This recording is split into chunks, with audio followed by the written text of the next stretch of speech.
We live in a day and age where you no longer have to play your console solely on the device the games play on. Back in the day, if you told me I could be playing True Crime Streets of LA on the PS2 on my lunch break at work, I'd want to know what's being laced in your stuff from your dealer. But nowadays, it's second nature. So much so that Xbox isn't even Xbox because anything is now an Xbox. But that's for another video. Subscribe if you want to see that. But today, we're going to talk about all the different ways you can play your PS5 remotely, from awesome first-party options from Mr. Sony himself to cheaper but questionable methods of playing your games from wherever you are. We're looking at gameplay experience, price point, ease of setting up, stream quality, and my own personal subjective opinions. Let me say, to be clear, this isn't an official list of the best and worst ways, but it's a gathering of data from my own experience of playing and testing these out. If you have an idea on a better way to play, drop a comment down below because I'd love to hear about any options I haven't covered in this video. I will also have every product mentioned in this video linked in the pinned comment below and in the description so you can check them out for yourself. We'll go over every option in this list in no particular order, so stay tuned to the end to find out the very best and the very worst ways to play your PS5 remotely. So with all of that out of the way, let's talk about, in my opinion, one of the very best ways to play remote play, and, well, it's actually going to be a tie between two different devices. Yeah, coming out of the gate real strong here, I know. We are looking at the PlayStation Portal and the Logitech G Cloud. See, this is tricky because there is so much nuance to this argument that it's insane. I've been a harsh critic of the Portal in the past, and in some senses I still am. The battery life is terrible compared to the G Cloud, the connection quality isn't as stable as I'd like, and the design, while cool, being that it's literally a controller with a screen slapped in the middle, it's not my preferred form factor, as I like the all-in-one designs more like the G Cloud and the Steam Deck.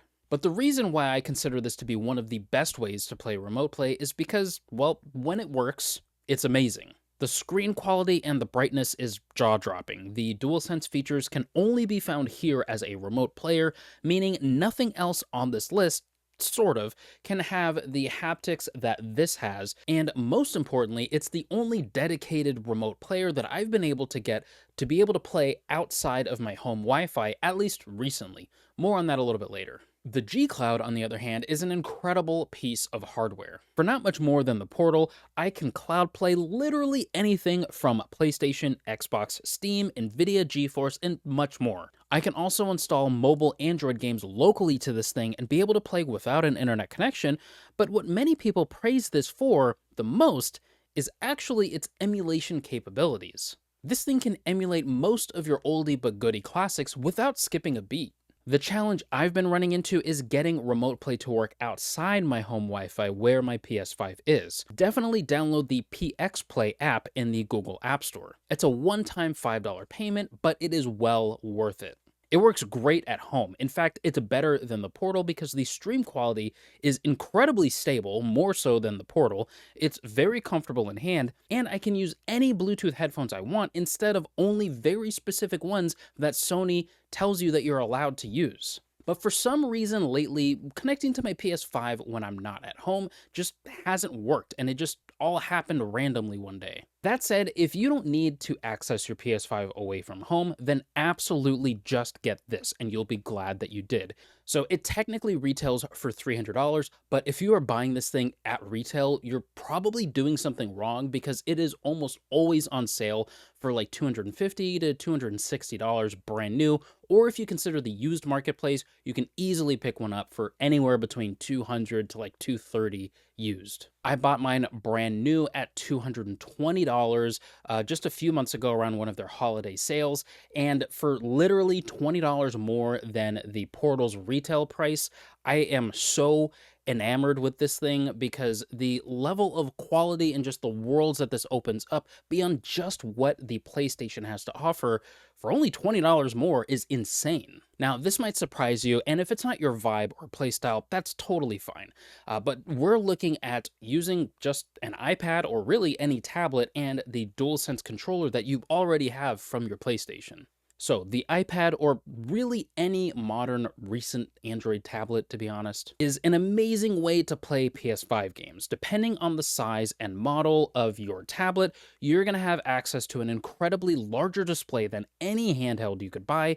And if you already have the tablet, this option is pretty much free. Now, I say free in air quotes because while I do recognize that this is a lower cost option if you already have these things, the iPad itself or the DualSense controller itself is not literally free, so keep that in mind. But I do consider it free because you don't have to spend any extra money on this option, again, if you already have these things. Connecting your DualSense to your iPad or tablet is extremely simple, as all you have to do is sync the controller in your Bluetooth settings. Then once you log into the official PS Remote Play app, you're golden. Now, the major downside to this is that it is not an all-in-one solution, meaning every time you have to set up your iPad and log into the app and connect your controller into the Bluetooth settings, every single time you want to sit down and play Marvel Rivals. It's also not convenient unless you have a desk or table to prop the iPad up on, because trying to play like this isn't preferred. Now, it goes without being said that tablets that offer a nicer screen will be a much better experience than older tablets that use outdated screen technology. So really only consider this option if you have a recent enough tablet that will offer a good viewing experience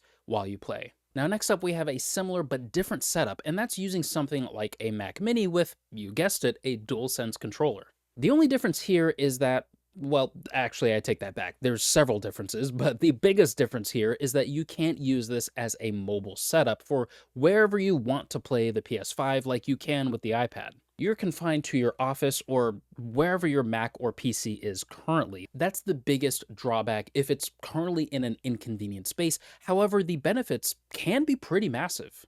For starters, if you are hardwired to your modem with an Ethernet cord instead of using Wi-Fi, your connection will be much stronger and more stable, giving you a consistently awesome experience. Plus, if you're using a gaming monitor, you'll open your experience to whatever features your monitor has, like 144 Hz refresh rate, VRR, HDR, and more. Similar to the iPad, if you already have a PC or a Mac, this is a virtually free option that doesn't require anything extra out of pocket. But maybe you don't have a PC, Mac, or an iPad or a tablet, or you just don't want to use those for remote play. But maybe you want an all-in-one option that is portable, comfortable in hand, easy to connect, and you're able to quickly jump into a game and start playing. Well, I have two options for you to consider in that sort of category on this list. First is the Backbone. This was the pioneer of the phone controller market that exploded into a bunch of other options from companies like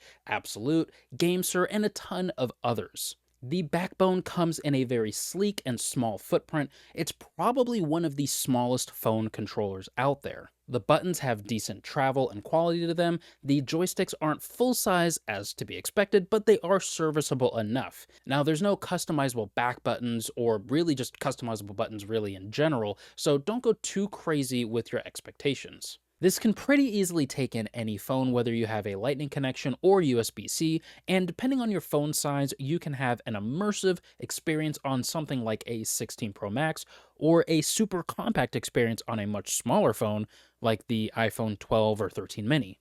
Now, there's no extra setup you have to do other than plopping your phone in and launching the PS Remote Play on your phone. The other all-in-one phone controller option is from a company called ELO. This is the ELO Vagabond, and it does everything that the Backbone does, but better and cooler in my opinion. It is larger with handles for a comfortable grip, includes RGB lighting, customizable back buttons. The unboxing experience is actually very nice too, as you can tell you're getting a product from a company that is very proud in their work and isn't just phoning it in, no pun intended, like some of the other competitors at this price point.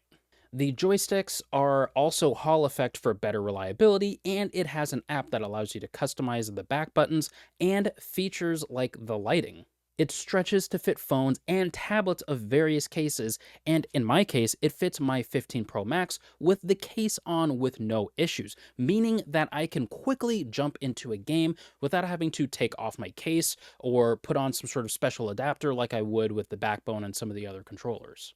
Trust me, the more steps that you can eliminate between when you want to play and being able to actually play, you will have a much better experience. Because if you have to pull out something, find an adapter, take off your case, do all of these different things, and sign into the app and start connecting to your PS5 for remote play, it's just after a while, it's just really going to start to, wear you down a little bit. And in some cases, at least in my case, it can stop me from actually wanting to jump into a game, just knowing that I have to do like 15 different steps before I start playing. Similar to the Backbone and some of the other phone controllers, I can just plop my phone in this case, leaving the case on, and launch the PS Remote Play app. And within about 2 minutes, I am gaming and playing. And those 2 minutes are really just time spent connecting to the PS Remote Play app to my PlayStation 5. Within 10 seconds, my phone is already in the controller and it's activated and I'm good to go. But now the time has come to actually rank all of these different options that we just spent some time talking about, ranking them from worst to best. And I would love to hear from you down below if I have missed any of your favorite options. There are other options that I just didn't include on the list yet. Like I recently got a Steam Deck and I have installed Chiaki on it to be able to do remote play, but I didn't have a whole lot of time with that, so I wanted to spend some more time marinating with that to see if it truly is, worthy enough to be on the list, if it's going to be good, consistent enough experience. There's also other things you can do, like, on other PC handhelds, like the ROG Ally or the Lenovo Legion Go, with the official PS Remote Play app and things like that. So there are definitely other things that are not on this list. If I didn't mention your favorite way to do remote play, definitely leave me a comment down below because I'd love to have that conversation with you, especially about like the Steam Deck and how that performance goes. But also I'd love to learn from you if there is another option that I'm just not even aware of.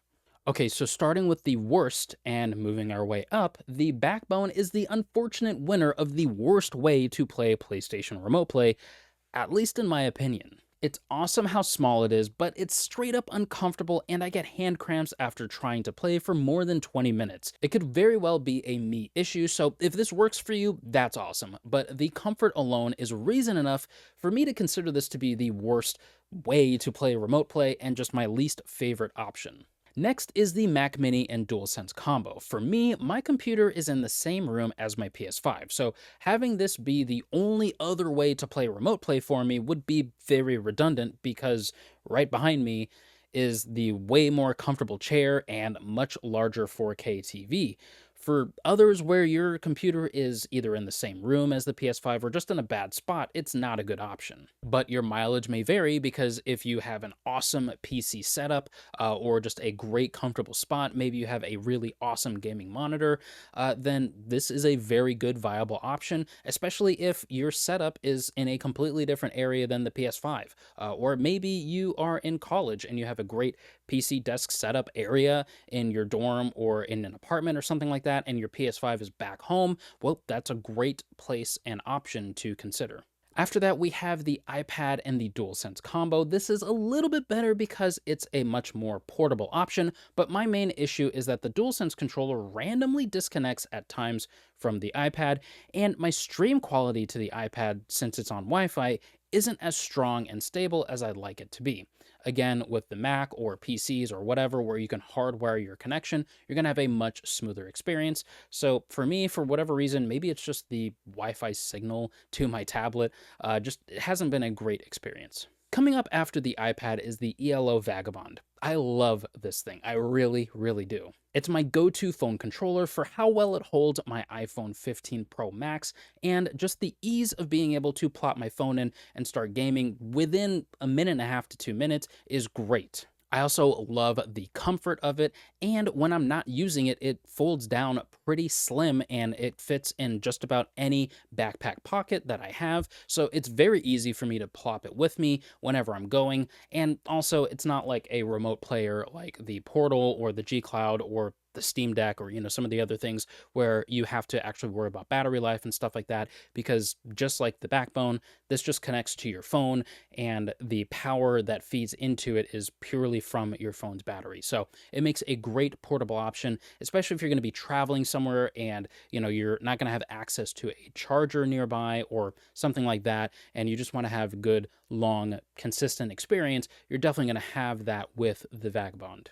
Now, the spot for the best winner is, we're kind of deciding between the PlayStation Portal and the Logitech G Cloud. And like I said, this is a very nuanced take, and this is all based on my own personal opinion.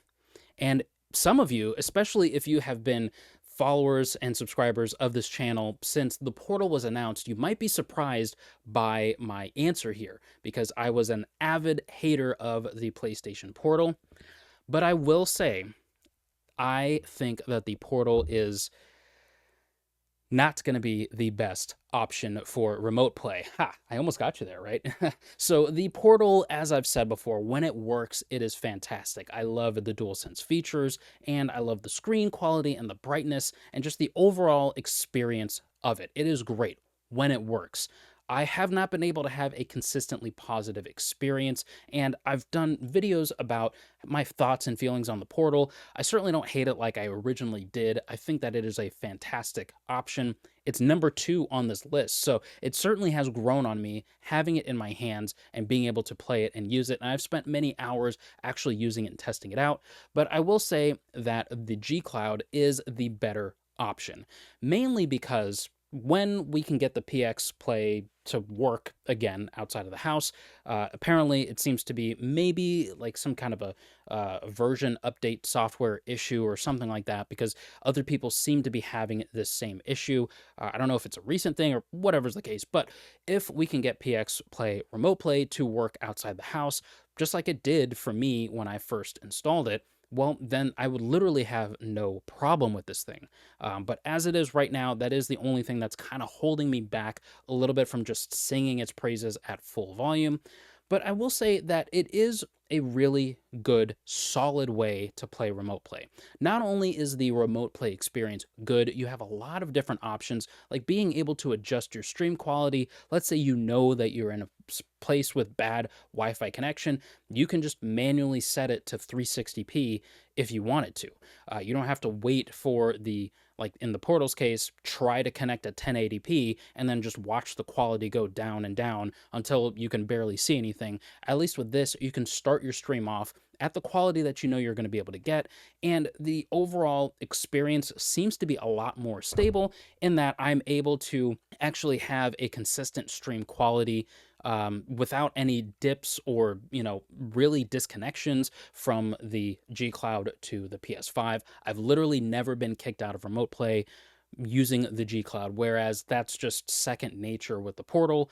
Within like every 4 gaming sessions, I'm usually kicked out from playing on the Portal, and in some cases I just can't reconnect, especially if I'm away from home, and so I just have to wait for my PS5 to just go to sleep, and then I come back home and now I can connect again. So I don't know, it's just this weird, system that's going on with the Portal, and I just wish there were more customization options, choosing the stream quality. I mean, if you want options and being able to dive into various different aspects, the G Cloud with PX Play is just phenomenal.